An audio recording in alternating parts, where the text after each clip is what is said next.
तो आप सोचकर ये देखिए, ज़रा दिमाग में थोड़ा सा जोर डालिए कि आखिर केजरीवाल ने बॉर्डर स्टेट्स पंजाब, गुजरात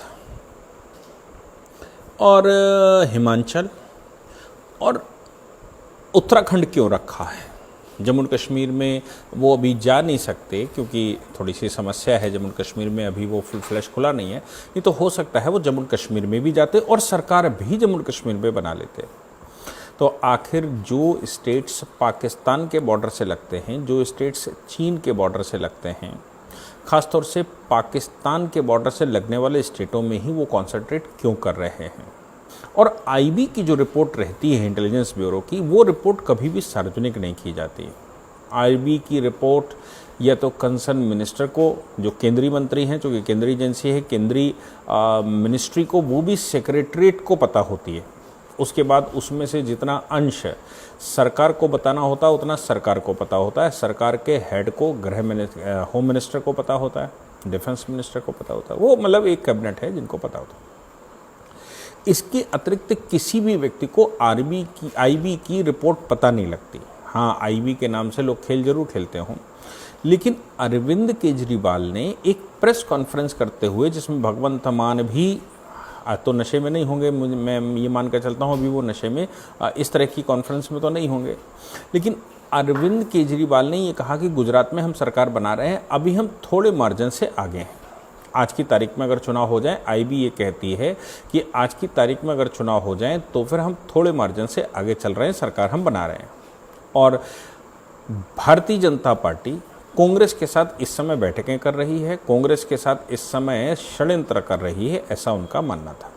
अब आप सोच कर देखो कि जब वो ये कहते हैं कि भारतीय जनता पार्टी कांग्रेस के साथ षड्यंत्र कर रही है, यानी कि जो उनका पुराने स्टाइल सब मिले हुए हैं जी, और इतने मिले हुए हैं जी कि सब केजरीवाल को ही कॉन्सेंट्रेट करके बैठे हैं, सब केजरीवाल को ही ये वो पता नहीं क्या क्या कर देंगे। कहते हैं कि 40 रुपये डेली वो पर जानवर के हिसाब से सब्सिडी देंगे जिनके पास गाय का पालन होगा। दिल्ली में अमातुल्लाह गाय कटवा रहे हैं, दिल्ली में खूब सारे बूचड़ खाने चलाने की कोशिश हो रही है और दिल्ली में वो बचा नहीं पा रहे। वक्फों को वो सैलरी दे रहे हैं, मौलानाओं को, इमामों को वो सैलरी दे रहे हैं और यहाँ पर वो गौ रक्षा के नाम से देते हैं। जहाँ जैसा सेंटिमेंट होता है वैसा वहाँ पर उनकी कोई इंटरनेशनल पॉलिसी नहीं, उनकी कोई यूनिवर्सल पॉलिसी नहीं। उनकी पॉलिसी बिल्कुल साफ़ सुथरी है और वो साफ़ सुथरी ये है कि जैसे सरकार बनानी हो और जो गतिविधियाँ वो कर सकते हैं, राष्ट्र पता नहीं कहाँ है। हालांकि भारत माता का वो नारा जरूर लगाते हैं, लेकिन राष्ट्र उनके मन में कहाँ है ये किसी को पता नहीं। और वो फ्री बांटकर चुनाव जीते या विदेशों से पैसा लाकर उन्होंने चुनाव जीता या उन्होंने दुबई में बैठकें की, यूएई में बैठकें की और इसके अतिरिक्त वो तमाम तरह के दुनिया से फंडिंग लेते रहे। केंद्र सरकार में जब मोदी जी बैठे तो उन्होंने FCRA के कानूनों में संशोधन कर दिया। बहुत सारी NGO, चूँकि ये जो केजरीवाल सरकार में आए वो NGO गैंग के माध्यम से आए। देश के लिए, देश की सिक्योरिटी, इस पर ध्यान देना चाहिए। ध्यान ये है कि केजरीवाल ने दिल्ली क्यों चुना? वो दिल्ली के रहने वाले तो नहीं हैं, वो तो हरियाणा के रहने वाले हैं और उनकी प्रजाति के लोग राजस्थान में पाए जाते हैं। तो फिर वो हरियाणा क्यों नहीं चुना, उन्होंने दिल्ली क्यों चुना? ये एक मूल प्रश्न है, क्योंकि दिल्ली वो देश की सारी गतिविधियों का केंद्र है जहां से पूरे देश में गतिविधि चलाई जा सकती है। केंद्र की सरकार दिल्ली में बैठती है और दिल्ली सरकार सभी को डिस्टर्ब कर सकती है, केंद्र को भी डिस्टर्ब कर सकती है। ACB वगैरह का प्रकरण जब सामने आया था तो आपको याद होगा कि केजरीवाल ने केंद्र सरकार को भी डिस्टर्ब करने की कोशिश की थी। वो LG को डिस्टर्ब करते हैं, लेकिन बॉर्डर एरिया दिल्ली में बैठने के बाद गतिविधि पूरे देश को दिखाई दी। किस प्रकार से सरकार में बैठे तो चर्चों के लिए उन्होंने बयान दिए, किस प्रकार से वो मंदिरों के विरुद्ध बयान देते हैं या किस प्रकार से वो तस्करी के पक्ष में बयान देते हैं, कैसे वो रोहिंग्याओं का फेवर करते हैं, कैसे वो कन्हैया कुमार जैसे लोगों का, जो लोग नारे लगा रहे हों अफजल हम शर्मिंदा हैं तेरे कातिल जिंदा हैं, जो लोग भारत से आज़ादी मांग रहे हों जम्मू कश्मीर की, उनका साथ वो देते रहे हैं, ये जग जाहिर है। और इस समय दिल्ली के बाद पंजाब में गतिविधि चलाना और पंजाब में सरकार बनने के बाद, आम आदमी पार्टी की सरकार बनने के बाद पंजाब की जो गतिविधियां हुई और पंजाब जिस रास्ते पर चला, कैसे हमको दिखाई दे रहा है खालिस्तानी मूवमेंट के जो वहाँ सदस्य हैं उन्होंने किस प्रकार पंजाब में अपने पैर फैलाने शुरू कर दिए। पंजाब में किस प्रकार ड्रग्स के धंधे होने शुरू हो गए।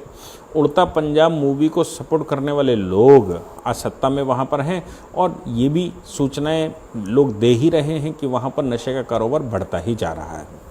और इसके अलावा जो लोग पंजाब विभाजन के पक्ष में हैं, मैं खालिस्तानी मूवमेंट की तरफ इशारा कर रहा हूँ, वो भी इस समय एक्टिव होते जा रहे हैं और लगातार रोडों पर इस प्रकार के नारे लगाए गए, खालिस्तान जिंदाबाद के नारे रोडों पर जब लगाए गए तो आप सोच सकते हैं कि भगवंत मान सरकार का क्या हाल होगा। और पंजाब जीतने के बाद भी एक नशेबाज को वहाँ बिठा दिया गया, और ऐसा नशेबाज जिसकी नशे की मतलब कोई लिमिट नहीं है, तो उसका कारण भी यही रहा होगा। कोई बुद्धिमान व्यक्ति बिठा दोगे, कोई समझदार व्यक्ति बिठा दोगे तो ये संभव है कि समस्या खड़ी हो जाए। लेकिन भगवंत मान के बैठने पर केजरीवाल फुल फ्लैश वहाँ पावर में है, लेकिन वो बॉर्डर एरिया है, वहाँ कन्वर्जन की गतिविधियाँ बड़ी तेज़ी से चल रही हैं। पंजाब एक ऐसा राज्य जिसकी रिपोर्टिंग आ रही है कि वहाँ क्रिश्चियन कन्वर्जन बड़ी तेज़ी से चल रहा है और बहुत सारे सेंटर्स अभी सरकार बनने के बाद खुल गए हैं। इसके अलावा वो एक बॉर्डर स्टेट होने के नाते पाकिस्तान से लगा हुआ है, और पाकिस्तान में तो आप जान ही रहे हैं केजरीवाल के कैसे सपोर्टर्स पाकिस्तान में पाए जाते हैं। वहाँ से ड्रोनों की गतिविधि ये वो सब बढ़ गया है कि पंजाब जैसे सेंसिटिव राज्य में केजरीवाल का बैठना कितना देश के लिए हितकर है, ये सवाल बड़ा कठिन है। गुजरात अगर केजरीवाल के पास चला जाता है, हालांकि मैं गुजरात के लोगों को बड़ा बुद्धिजीवी मानता हूँ और गुजरात के लोग लालच में तो एटलीस्ट नहीं आते। गुजरात एक समृद्ध राज्य है, वो डेवलपमेंट की तरफ आगे बढ़ने वाला राज्य है, और गुजरात के लोग निर्णय लेने में बड़े पास लोग हैं। इसलिए मैं नहीं मानता कि गुजरात में सरकार बन भी सकती है। लेकिन हाँ, ये तो निश्चित है कि जो मोदी ध्रुव विरोधी वहाँ 15-20% वोट है, जो मोदी को देखना नहीं चाहते, जो वहाँ जिनका पाकिस्तान से सेंटीमेंट मिलता है, जिनको पाकिस्तान अच्छा लगता है, ऐसे लोग निश्चित रूप से मोदी का ऑप्शन ढूंढ ही रहे होंगे। वो कांग्रेस की बजाय अब केजरीवाल को सामने लेकर आएंगे। इसीलिए केजरीवाल का जो बयान आया, गुजरात हाथ में लग जाएगा तो फिर वो पंजाब पाकिस्तान से सीधा लिंक हो जाएगा, और इधर पंजाब हाथ में लगा हुआ तो वहाँ पाकिस्तान भी सीधा लिंकअप में है, और इधर खालिस्तान वाला भी चक्कर वहाँ चल रहा है। अब वो इसके बाद अरुणाचल में हिमाचल में कॉन्सेंट्रेट करने जा रहे हैं, वो उत्तराखंड में कॉन्सेंट्रेट करने जा रहे हैं। ये सब बॉर्डर एरिया हैं। क्या मदद यहाँ से मिलती है? क्या विदेशी यहाँ से मददें आसानी से मिल सकती हैं? क्या विदेशी शक्तियों के हाथों में आसानी से प्ले हो सकता है? ये सब मूल प्रश्न हैं जो सबको ध्यान में रखने ही चाहिए। जय हिंद, जय भारत, वंदे मातरम।